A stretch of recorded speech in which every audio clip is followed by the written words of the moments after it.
The Rockpile Report, the pettiest, hardest drinking Bills podcast. Welcome, everybody, to another edition of the Rockpile Report podcast. I'm your host, Bill, season ticket holder Drew Gear. That's my producer, Chris Kruger. In studio with us tonight, the better-looking half of Hashtag Sports, Mr. Paul Wanecski. Certainly got a smaller forehead. That's a fact. Mario was real salty today. Yeah, sure In was. fact, so here's a question. You work with him, guys. Yeah. Hashtag Sports, obviously you know about it. Their fan base hates me. Mm-hmm. Sure do. How? I'm such a likable guy. Well, so we're like the page that you can go to and watch sports around your family, and you're just not. So we have very different demographics. Yeah, it makes sense. I'd rub that crowd the wrong way. That would be like if you were to, Chris, that would be like having someone in the mold of, say, like Dan Soder try to open for Nate Bargatze. On its face, it seems like it might work, but it's just not a good fit. Have you ever heard their story of Erie, Pennsylvania? No. Oh, they did a... God, this was like... I want to say somewhere between 13 and 15. Okay. Nate is performing at Juniors, which was the club in Erie. And Dan was opening, and his set was in the same time slot as like a Steeler playoff game that they ended up losing. And so everybody left the showroom or hadn't come into the showroom for the show. They're all out at the bar watching the end of the Steelers game. As you do. And they lost, and then that just set the tone. All hell broke loose. Well, because then those people stumble into a room and go, all right, well, now I'm mad. Let's hear some comedy. Yeah, make me laugh, monkey. Hey, I'm in the depth. Like, we all know how we feel, like, after the Bills lose to Kansas City in the playoffs. Hey, funny man, can you fix this? Right. No. That's a terrible place to be. Yeah. Yeah, as a musician, I've booked many a show accidentally during playoff games, right? Oh, no. You cancel that show. You don't do that. You don't go. It's funny you mentioned you being a musician. So you actually, guys, if you go and Google Unplugged and the song, I believe that you have a number of them out there on YouTube. Mm-hmm. But the one that got everybody going was your group's. I mean, why don't you explain what the group does first? Sure, yeah. So outside of Hashtag, I'm in a tribute band that only does the music of MTV's Unplugged and VH1 Storytellers. So it's a really cool project because we'll do episodes, right? So when you come to a show, we're doing the music from an episode that you watched. And it's a really cool concept. We were at the Town Ballroom a couple weeks ago doing Goo Goo Dolls because they did the VH1 Storytellers. And I think the video you're talking about is the cover of Iris that we did. Yeah. And everyone got rave reviews. Yeah, it did really well. People in our group chat who are usually like you probably said it best today. You said every day this group chat is a car wreck. 100%. It's just we have a meaningful conversation for maybe 15 minutes before somebody's just launching detritus. Mm-hmm. And that's that. But isn't that what talking to friends is? 100%. I got somebody to leave the group chat today. I feel great about that. I feel really good about it. And for once, it wasn't Mario. That's true. Oh, zing! God, we're just mean. But here's what I love. He is a crooner. Now, Paul. Yeah. Real quick. Mm-hmm. You versus me. You have 5 seconds to think of a song. Give me a couple bars of what you think your best, just no background band, nothing. Your best a cappella. What can you do for me? That's a good question. I'm not 100% sure. We do so much music, with Unplugged. So I guess I don't know. Why don't you give me a bar or something right now? Let the people hear it. You're funny. Just because this says sure doesn't mean I'm singing. I don't think so, my friend. I don't think so. What, I can't get you to sing for the people? Not a chance, brother. Can you... he's like... What he is, guys, is he's like... I got a question. He's Brendan from Step Brothers. That's right, yeah. It's the humidity. Can you do a cover of Nirvana and Cobain and Kill Yourself? Well, that's dark. Chris, We guys, did actually just do the Nirvana episode not long ago, so that really cuts a little close there, Chris. Chris, he missed a perfect opportunity for a finale. Like, Yeah. that could have been the finale everyone would have been talking about forever. Guys, go check out his band if you're local. Otherwise, make sure you're following hashtag. They do a lot of great work, even if their audience hates my guts. The reason that we've dragged him away from his combine tracking for the day is to talk about the salary cap. Now, everybody under the sun has done an NFL salary cap episode by now. And as you guys know, I hate doing anything. First of all, I don't like doing anything just because you're supposed to do it. And also, I hate trying to beat a dead horse. It's that thing of, Chris, do you want to compete with every other jerk who's trying to make the same video talking about the same topic, and you're probably going to run all over each other's points at some intersection there, right? Got to take a different spin. And it's not different just to be different. That's the other thing I hate. It's shtick, and it's campy, and it usually doesn't hold up under what you would call it inspection.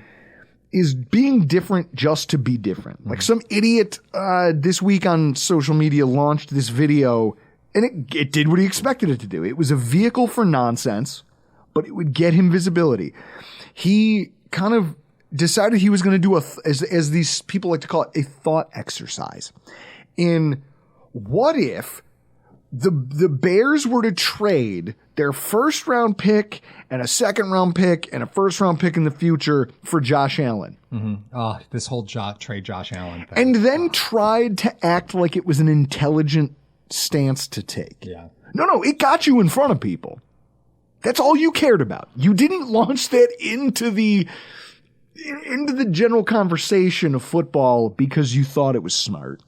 So it's, what do they call it? There's a term for it. Clickbait? No, clickbait. It's intellectual dishonesty is what you're engaged in.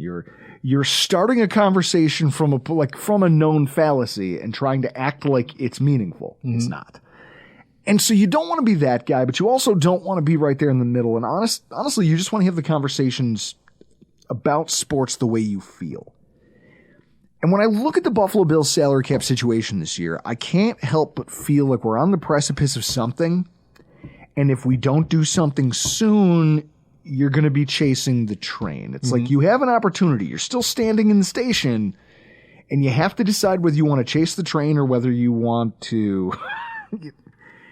or get run over because you're standing on the tracks. Am I wrong? No, you're not. And I think, Brandon Beane has done a great job the last 3 seasons of tricking Bills fans to believe that he's a wizard, right? And the whole, Brandon Beane's just going to find the money. Oh, we're just going to... There's always money in the banana Yeah, stand. that's always money in the banana stand. What a great reference. Thank you so much for that. But, restructures are one of the things that I think fans really got a big education on because Brandon Beane would do these restructures. And then, you're doing things that the prior regimes were a little too conservative to do, but being a general manager has changed in the last 10 years, right? How to be an effective contract manager has changed. So with that being said, you can only do so much for so long before you're Mickey Loomis, right? And you and I, for a decade at this point, have lauded over Mickey Loomis. And the fact of the matter is, you can employ some of those strategies. Some of them are really smart in small doses, but you can't eat an entire apple every day and expect not to eventually die of cyanide poisoning, right? And that's what's happening is by doing those small restructures, you're compromising future integrity financially. And while the salary cap goes up and everybody's, we just found $10 million.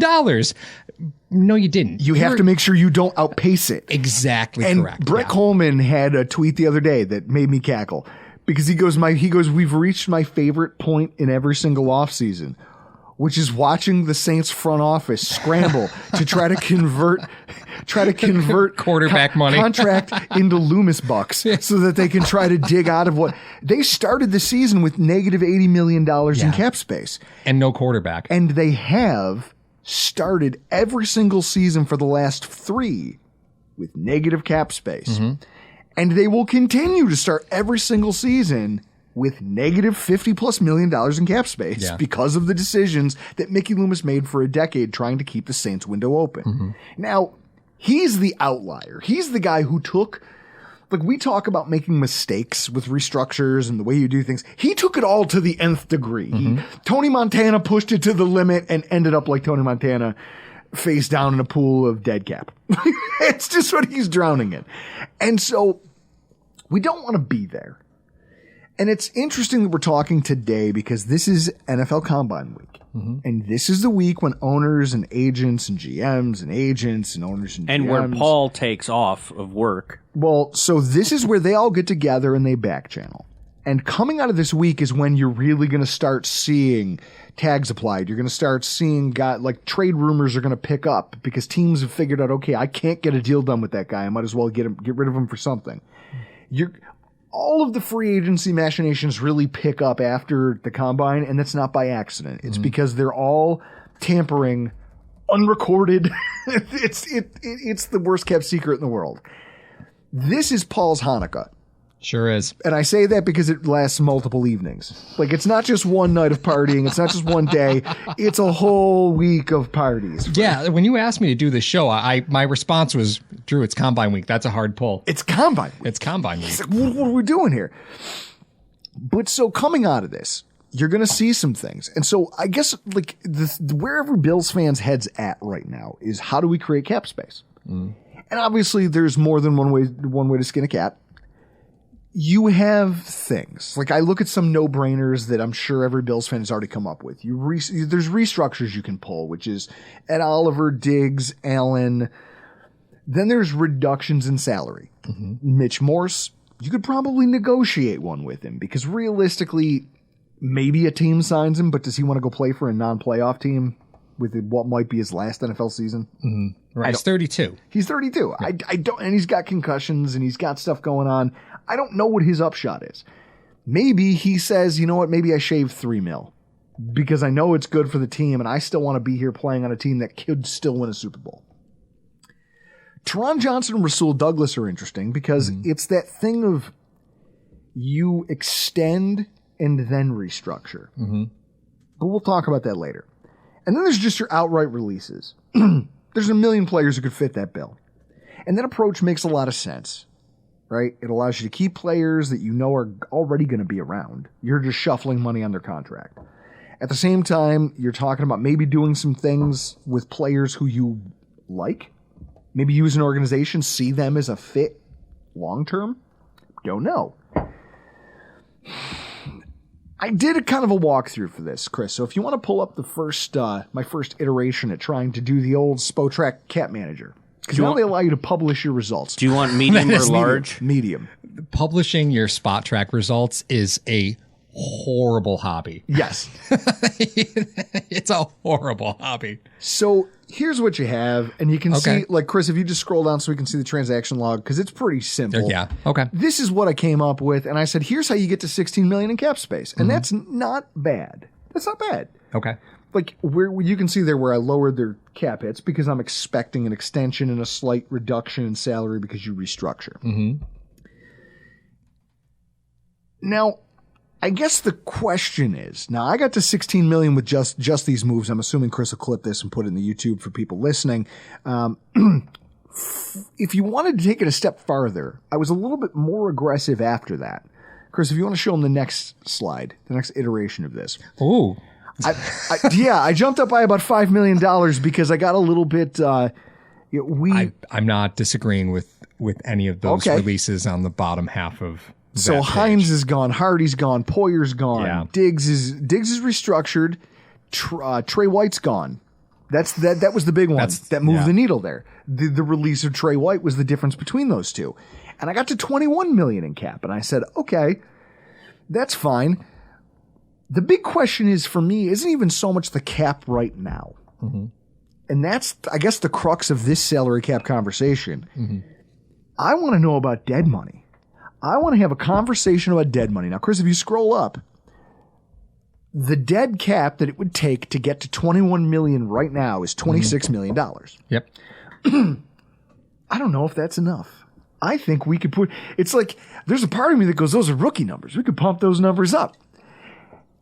First of all, in your mind, what is the maximum amount of cap space that the Bills could achieve and still field a competitive football team? Okay, two-part answer. Two-part answer. So first off, you're not equating for your draft class, which you have to have space for before the draft. So it's about $3.5 million, like rough math, right? Out of all those picks? $3.5 million is the cap space you need. Okay. You need $3.5 million for year one, right? And that's all you got to clear. You just got to clear money for year one. That's it. It's not like when you sign a free agent, you have to guarantee money and you have to escrow and all that. Escrow, right? Not the same thing. So you need about 3.5 for the draft class. The other side of that is your player pool also you have to have cap space for your practice squad as well, right? So you can't forget the fact that you're going to roster 90 players, you're going to keep 53, but you also have a 16-person practice squad. That also counts against your salary cap. Fair. Plus, the players on IR, and you have to replace those players, you're going to get a cap credit for a little bit of it, but for the most part, you have to replace players on IR, right? So realistically, you have to walk into the draft after free agency was probably $6 million. And to get there, you got to be close to 20. Okay. So my estimate here with the You're 21 not far million, off. Kev, I'm not far off as far as like, this is where we need to be. Yeah. And then also the question becomes, do you foresee that they'll be able to push it any farther than that? Like 21 million to me, as I looked that over, I said, this is aggressive. Right. And it might be depleting our talent pool enough to where it would hurt us. So there's some options here because you do have dead money in players that aren't there. So you have current dead money of $12.2 million in dead money. Yeah. Now you can erase some of that dead money if you re-sign those players, right? So like a player like Leonard Floyd, just as an example, right? He's got dead money, but that's because it's a voided year. You re-sign Leonard Floyd, that money is now not dead money anymore because you can add years to his contract and stretch that out, right? Okay. So Leonard Floyd, Micah Hyde, Daquan Jones, Tim Settle, right? Dead money, dead money, dead money, dead money. But if you're looking at bringing back Daquan Jones, he's $1.8 million in dead cap, right? Well, you signed him to a 4-year deal. Yes, I know he's old, right? But if you sign him to a 4-year deal, 2 are active and 2 are voided years, well, that's a problem for not right now, right? Sure. But you know how I feel about the not right now problem. And this is my point. But it's possible to squeeze dead money that you're accounting for against your salary cap right now and reactivate those dollars and push them back. Like a player like Leonard Floyd is going to cost you far more than $4.3 million against the cap, right? He's going to cost you more money to retain him, but you're going to reactivate that 4.3, so it's not just lost money. Right, you can effectively move it down the line. Someday you will pay it, and this is it. But again, that's how Mickey Loomis paved the way to hell. Hey, I will gladly pay you tomorrow for a hamburger today. Exactly. Now, I ask these questions because we can get dollars to be somewhat players. You know, maybe there's a move here or there to be made. You open the door, especially if you're willing to mortgage more of the future. You leave the door open for a lot of exotic things that a GM could do if he felt like he had to go splurge. What if we don't? Yeah, I know. What if we maximize cap space for 2024 and then we do the bare minimum? And I know everyone who's listening to this is like, well, Drew's drunk. Him is my witness. I'm on my second beer. I want you guys to hear this because I've been thinking a lot about it ever since we lost to the Chiefs. And everyone started lamenting the window closing. And, oh my God, this just puts us farther back because we're not getting closer, but we're getting older and we're getting more expensive and all these problems are stacking up. And I think to myself, it takes a really savvy, shrewd, and sometimes cold person to be an NFL GM. You can't be everyone's friend. You can't keep everyone. Belichick did it. When he had Tom Brady at quarterback, first ballot Hall of Famer, knew that he was going to have to make some cold-blooded decisions to stay on the right side of this and make sure that his competitive window never closed on him. Brett Veach in Kansas City is doing the same thing with Kansas City year in and year out. The question is, can Brandon Beane do this? Right now, according to Over the Cap, the Bills are slated to have $29 million in cap space next season. And they've probably got, what you figure with the jumping, like the cap space it's estimated to be 260, but that was before the jump to 255. Mm-hmm. It'll be somewhere in like the 265, 270 range. Yeah, the rule of thumb in the last like 5 years has been plan for 10 to 12%, right? That's like where the conservative estimate is. This like we found magic money somewhere. Taylor Swift. Yeah. That's a Taylor Swift bonus. I hate it, but Taylor Swift. We paid dearly for that money. We paid. Yeah, we paid dearly for that money. I paid with my sanity. It's 10 to 12% is like the conservative estimate, right? Because revenue continues to grow. And at some point, the revenue doesn't grow. And you saw what happened when COVID happened, right? Every team plans for, revenue is always going to increase. So the salary cap's going to increase. The Bills got stuck with Star Latule's salary, and it screwed up everything for years at defensive tackle. Exactly, because they also didn't get a salary cap increase, and his contract told because he was allowed to sit out, right? So that contract just pushed to the next year. So, the salary cap is based off of always having increasing revenue, and, we've seen what it looks like when they don't always have increasing revenue. There's no sign that revenue is slowing down for the NFL. There's no sign. There's no sign that that's happening. But so now we're looking at maybe 270. So let's call it 200 and we'll call it 270, and we'll say the Bills have $39 million in cap space. Mm-hmm. You also only have 35 players under contract. Mm-hmm. It's a nice chunk of change to have, but you look at who's going to leave because there's a ton of turnover looming in the next season. Mm-hmm. Teron Johnson is a free agent at the end of this year. Teron, Saran, Douglas, Hamlin, Rousseau, Kingsley Jonathan, and Eli Ankou are all set to be done at the end of this season. That's almost all of your current remaining starters. Like, he was just joking with me. He goes, it's weird to say that we're in a transitionary period when you have one defensive tackle under contract. Two. Eli Ankou's. We have Ed Oliver and Eli Ankou. Let's not forget when Eli you have Ankou. Two under contract, and yet you're calling it a transitionary period. And you had seven. You rostered seven last year. Yeah. It is wild to think about it. There's work to be done. And at the same time on offense, Spencer Brown and Deion Dawkins are both going to be done. Mm-hmm. Both of them. Their contracts end at the end of the year. Yep. We got to do something. So you're going to need bean bucks for that. You're going to have to find the dollars.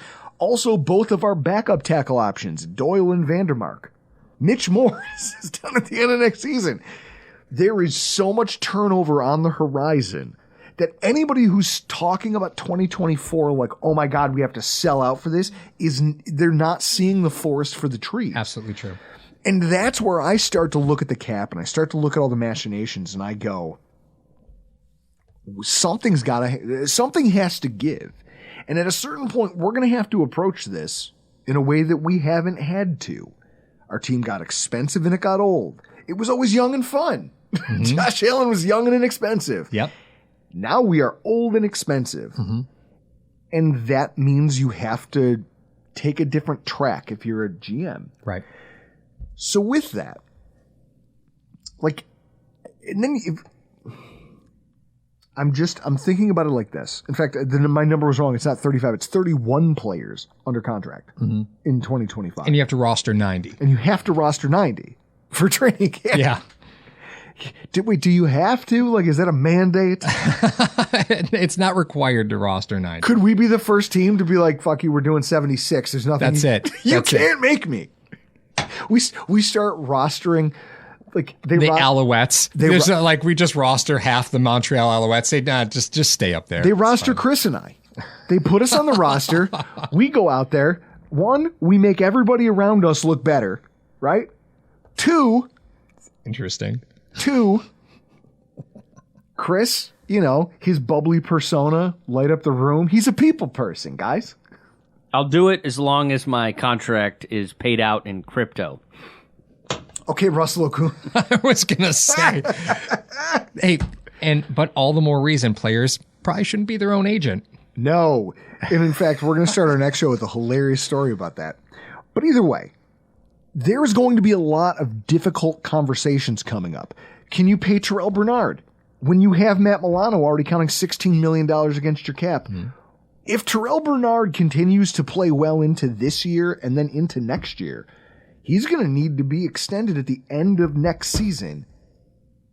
Can you afford two almost $20 million linebackers?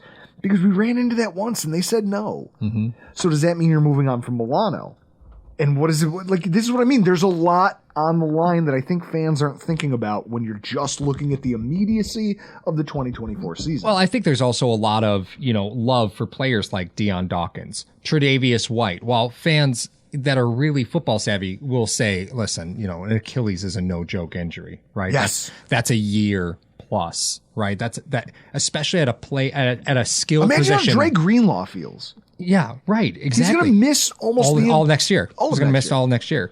Yeah, because he blew it out in the Super Bowl, jumping onto the field. Yeah. Hey, but it was cool that Aaron Rodgers was going to play. Oh God, what an idiot! What an idiot! That's why you don't lick mushrooms in the grocery store. Hey, well, listen, whoa, not in the grocery store. You go to a dark cabin and you take a darkness retreat. You go to a darkness retreat. You take psychedelic drugs and you figure your life out, right? Now, I will say, as someone who has used psychedelics, that it honestly did. It's one of these things. It's weird. Those kinds of substances do a couple things, but it depends on you, the person. It either does this thing where it allows you to kind of it almost like it takes your ego completely out of all your thoughts. And you're able to just stack up all of your ideas and kind of look at them and move them around and go, oh, you know what? Yeah, I have a lot of animosity towards this person, but it's actually just me and some of my own insecurities, and I should fix that.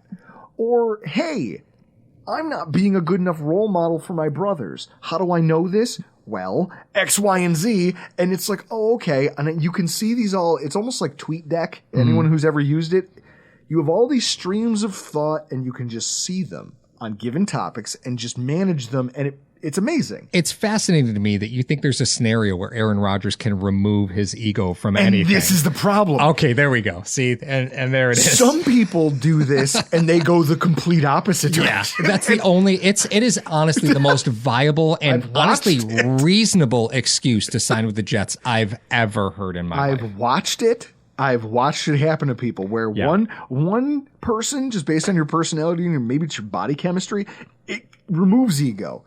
There is a whole other subset of the population where it almost puts it on steroids. And you go, oh. And if you happen to both be in the same orbit at the same time, you can look at that person and go, yikes, that's not a reasonable human being. And that's coming from someone like me. Well, and not to make the jump back to the conversation around being a reasonable Bills fan, but, I think there's I'll give an example, right? Last year when Jordan Poyer re-signed with Buffalo, I was like, we're doing this again. I was fine letting that go, and I was fine. And then you watched it. And then you saw it happen again, and you're like, and then, there's organizational things where I think there's a bit more strife between Beane and McDermott than ever comes out. Buffalo, they do a great job of keeping things close to the vest, right? You don't hear problems there. They do a really good job as far as keeping things buttoned up. But when you have Sam Martin, who has no hamstring left, and he's active game day, and you brought in Matt Hake as your backup, and then you cut him before the game, stop believing in your players so much. Yeah. There comes a point where you have to go win a football game. And I really think there are a lot of times where McDermott's ego and his pride gets in front of the football decisions, right? And that's what Beane's really good at, is making those football decisions. But players like Jordan Poyer, he's on for next year, $7 million against your cap. Well, and this is where, if you look at this, so guys, you guys have seen the graphic if you're watching on YouTube, you can see that I had to jettison him from the roster. We'll talk about it more in the defensive free agents show, but it really does just come down to making sound football decisions and also being able to make the shrewd thing and then being good enough as a coaching staff to make it work. Right. Now, whether they're good enough coaches or not, that's a whole other conversation. Sure. I mean, I could bring Tyler Dunn here for that, Chris. You think people would like that? Yes. I will sign up for that. But this is what I think about. I think about the 2022 Kansas City Chiefs. Mm-hmm. This was a team that just won a Super Bowl or went to, no. They went to, 2022 is when they lost in the divisional round. That was it. And they said, okay, we won a Super Bowl. We went to another one and lost. And then we fell short again. Mm-hmm. We fell shorter the next year. It's time. We see the bad contracts on the horizon. We see getting out from under Frank Clark. Mm-hmm. We see some issues here that are going to have to be dealt with. Mm-hmm. Do we want to take our medicine now and roll the dice and trust our coaches? Or do we want to just keep bringing back Old Faithful until Old Faithful has to get put down? Mm-hmm. Like, you watched them go out in 2022. They had $3 million to spare. Right? After the draft, they had $3 million.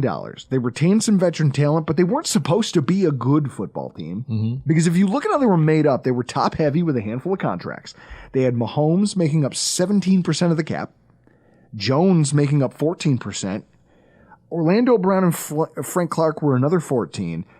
You throw in Travis Kelce, in total, those guys were 49.6% of the cap for just those 5 players. Mm-hmm. That's crazy. Yeah. And they knew it.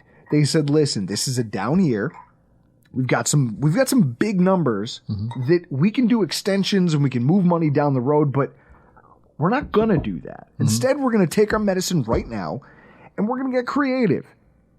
Their response was that they went intentionally cheap at a bunch of positions that traditionally, if you were to do it, fans would lose their minds.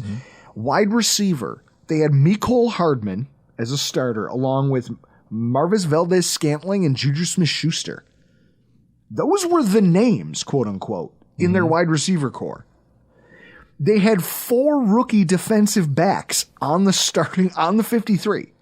4, including Trent McDuffie and his name, Jalen. There's a Jalen out there. I can't remember his last name. Oh, Jalen Watson.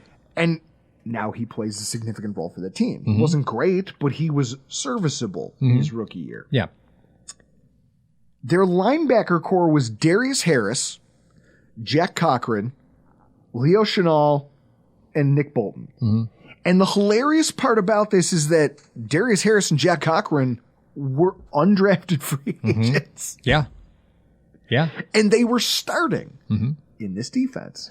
You know, blitz linebackers are easy to find, man. This is it. They said, what do we want to be and how can we change philosophically to match the talent and make this work for a year? Right.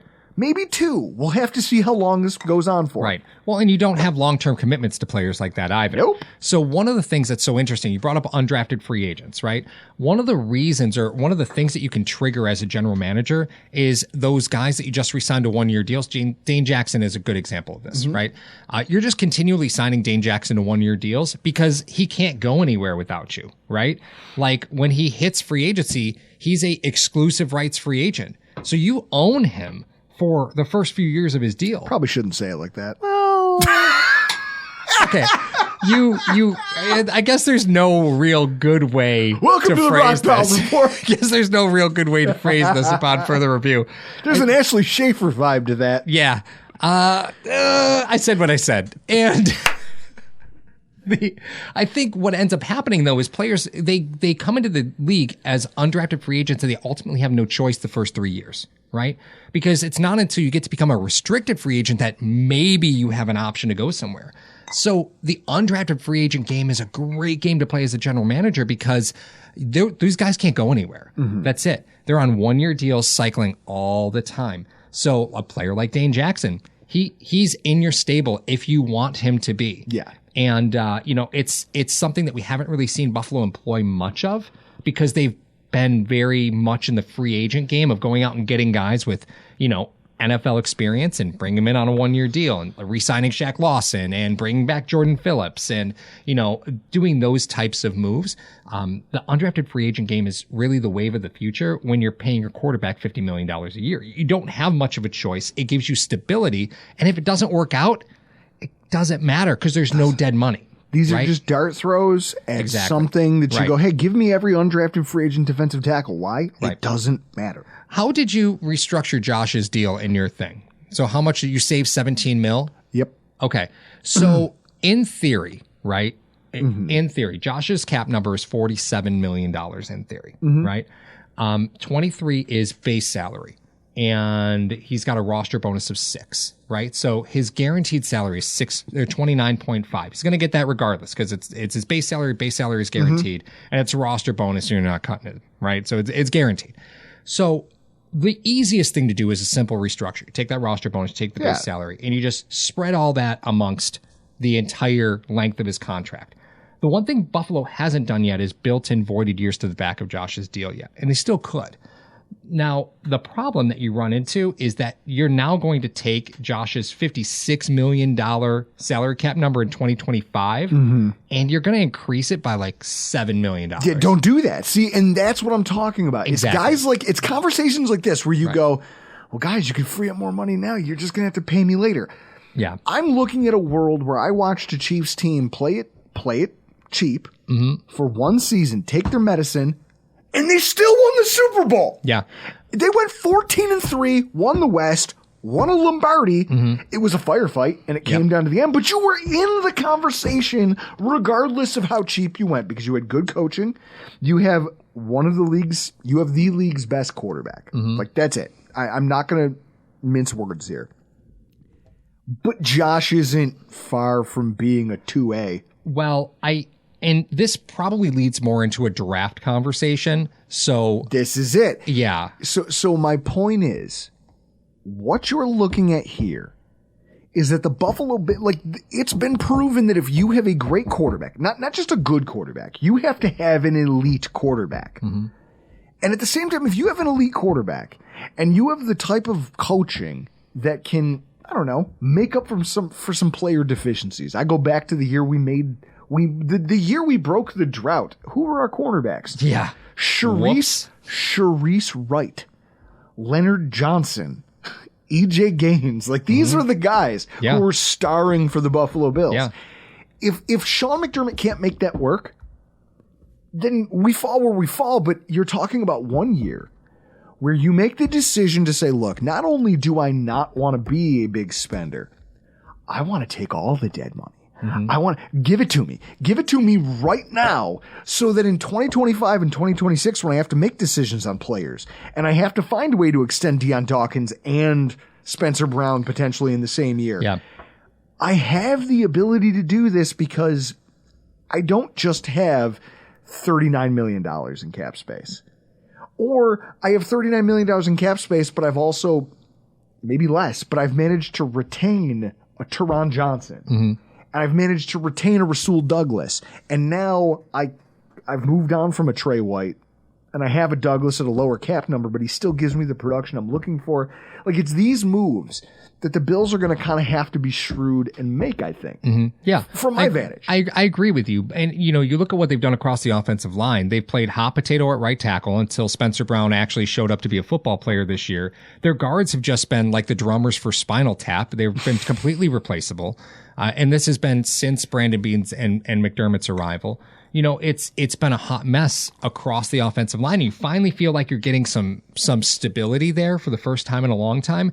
And since you've got stability there now, what's the compromise, right? And the compromise is, you know, you really need to take a good hard look at trying to find ways to make Stephon Diggs a slot receiver in this offense. And that's a very expensive problem to have, because you need an outside receiver, or you're not buying one of those in free agency. You can't afford them, right? No. You can't afford an outside receiver. So that means you got to draft somebody, right? And do you want to invest that capital when you've already got a lot of capital tied up into other things in your team? You don't really have the capital, so you got to draft a receiver. You have to. And then you looked at James Cook, and James Cook can't catch a football, you know, in the corner of the end zone on a wheel route. That's a problem, right? And you're not settled at running back.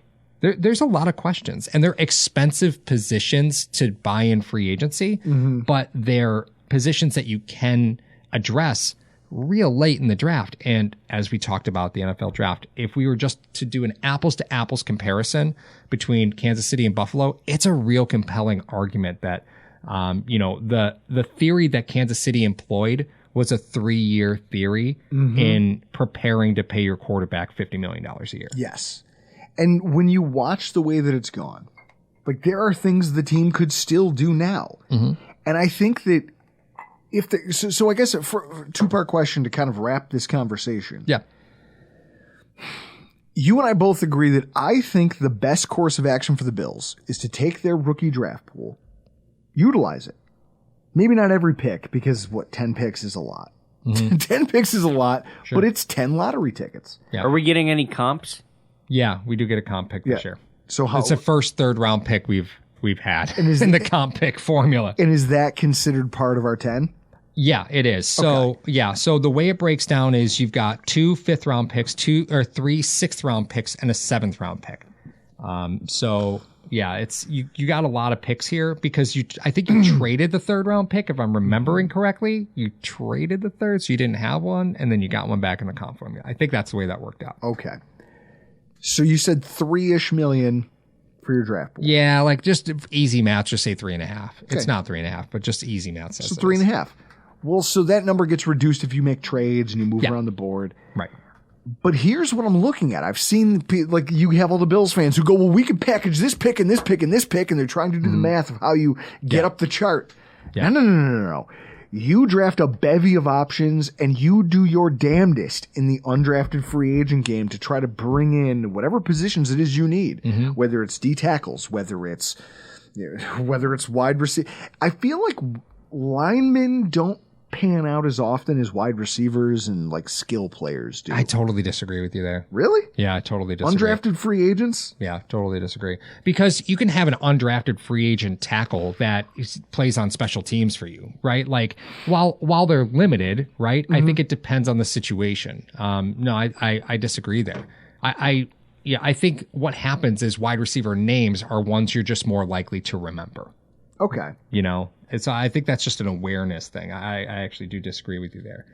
But, you know, I do want to bring forward something that I think is a bit of a concern that I had mentioned to Mario, and Mario tweeted it today, and I was just so unbelievably excited about it. So I have been under the thought process that Buffalo is not, I don't trust Buffalo to draft a receiver, right? I look at the Buffalo Bills draft history. It's a parking lot of mistakes, right? It's just Zay Jones. It's a lot, right? We can go through the history of it. It's comical. We shouldn't, but we can. But to me, I look at a team like the 49ers as an example. The 49ers have 11 picks, and John Lynch loves ammunition, right? It's all he's concerned about. And the 49ers are in an interesting scenario because they're in cap trouble too, because they've been carrying a torch for a while. Yes, are they paying a quarterback? Sure aren't. But the fact of the matter is, Lynch is going to take whatever ammunition he can because he loves to move, right? He's got the 32nd pick, or 31st pick, excuse me. So when I look at a player like, and I can't believe I'm actually saying this out loud, when I look at a player like Brandon Ayuk changes the Bills' offense to me. And is it worth a first round pick to change the offense right away? I think it does, right? Because here is a player who's on the last year of his deal. It's $14 million. The good news is, right, is that he's on the last year of his deal. You're buying his free agency. He's 26, right? This is a player who, when he goes to free agency, is going to make an absolute ton of money. You're going to trade a first round pick for him. You're going to extend him. And it instantly changes the offense because Buffalo has done this before in free agency. They've gone after the guys that they think are dependable, right? What are you extending them to? Ayuk? Yeah. I mean, it's on free agency. In free agency, he's going to get a 6-year deal. Like, that's just the reality of it. He gets a 6-year deal. So you're talking about the opposite of what we just expanded on, this idea that, yeah. And this is where I like having this conversation with you, because you like that player, you love the value, you love what you think he can bring to the Bills in 2024 and maybe beyond. And you can't afford him otherwise. And at the same time, I look at this and go, Josh Allen's the show. This show will exist for as long as he is our quarterback. Sure.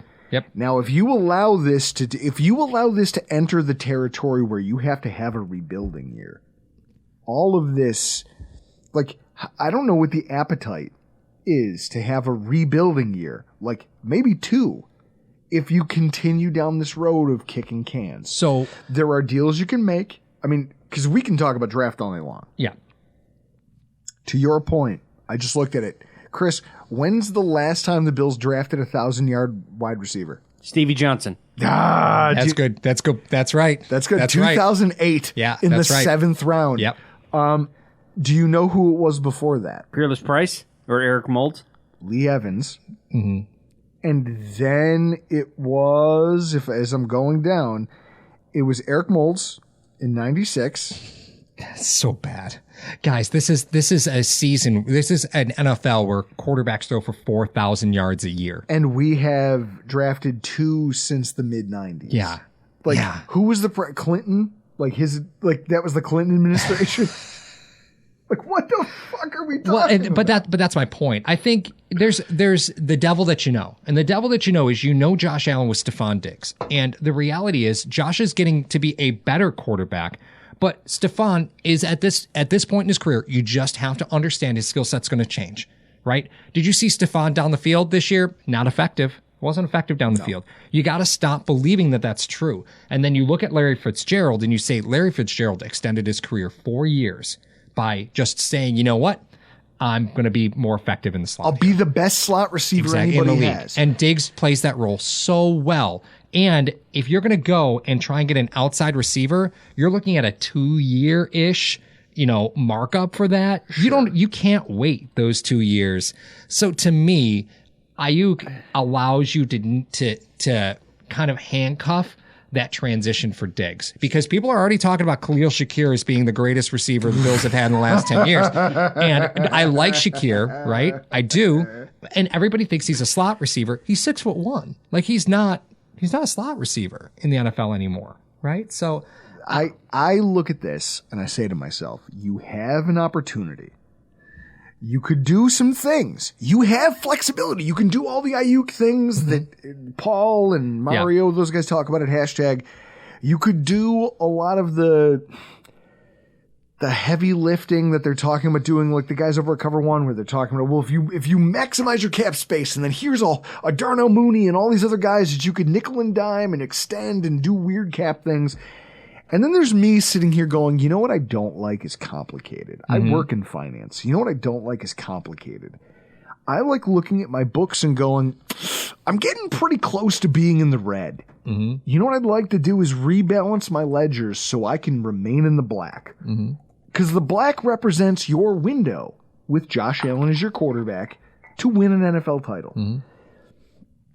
I think the most direct path to that is by the Bills eating as much dead cap now and then spending almost none of it. Spending almost none of it in the ways that people are talking about. And instead trying to just create runway so that you can draft all of your draft picks, see who develops into what, compete where you can, and when the season's over and the dust settles, you can look at it and go, maybe we failed. Maybe we swung a trade for an Ayuk and we made the first 2 years of the deal work while we had all these other contracts like Spencer Brown and whoever else work.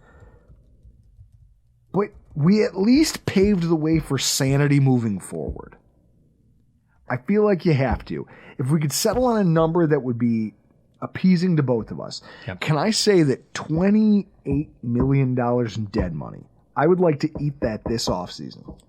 I would like to take it. I'd like to eat it. And I would not like to punt it down the road and force future years of discord and machinations and Mickey Loomis type moves just to try to keep the Bills competitive. Mm-hmm. When you live in a world where you saw the teams that made the Super Bowl, you watched the AFC title game. Mm-hmm. You watched the way the Ravens spent money trying to buy their way into it. They got wide receivers and they got this, and now they have their own problems. Right. Yeah. I don't want to be there. I want to be a year early rather than a year late, just like the great Bill Belichick did. I know Mark's going to hear that and just flip out tomorrow. Am I right or am I wrong? I am of the school of thought that you're probably comfortable because you're already at 12, right? Yeah, you're already at 12 million. Now, I think DaQuan Jones is probably a player you're bringing back. So again, you're at 12, you're really probably at like 10-ish, because you're going to reuse those dead money dollars. So there's a couple players on there I do think end up making a return. Leonard Floyd, I don't think is one of them. He's already stated he's chasing dollars. I don't blame him. Yeah. Right. But Leonard Floyd was an investment because you knew Vaughn was done, right, for most of the year. Now it's time to shut up, Vaughn. Get out there and sack somebody. Right. Yeah. So I say that I would probably be close to 20. I would be good with 20-ish. I think 29's a lot. But I get where you're coming from, right? You feel that? I knew it. I could see it in your eyes. Do it. But it is one of those things where it is a necessary evil. You're going to have to pay players to get out of here because you've extended so many, right? Yeah. And you're going to have to say goodbye to players that you're very comfortable with. Jordan Poyer, I think everybody's just kind of come to that assumption, like his time's probably done in Buffalo. But if they ended up at 23, 24 million dead cap, I wouldn't be shocked, right? But I think they'll probably end up closer to 18 or 20. They're just too conservative, Drew. Give me that 26, baby.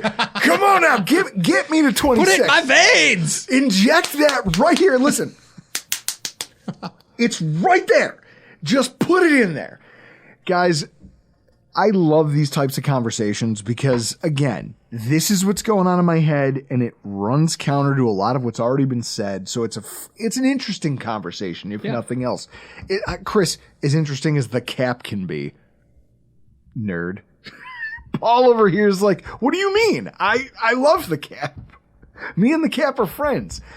Guys, that's what I go to them for, and that's what you should go to them for. Where can they find all of your stuff over at Hashtag? Hashtag sports. Hashtags.sports.com. It's been a long day.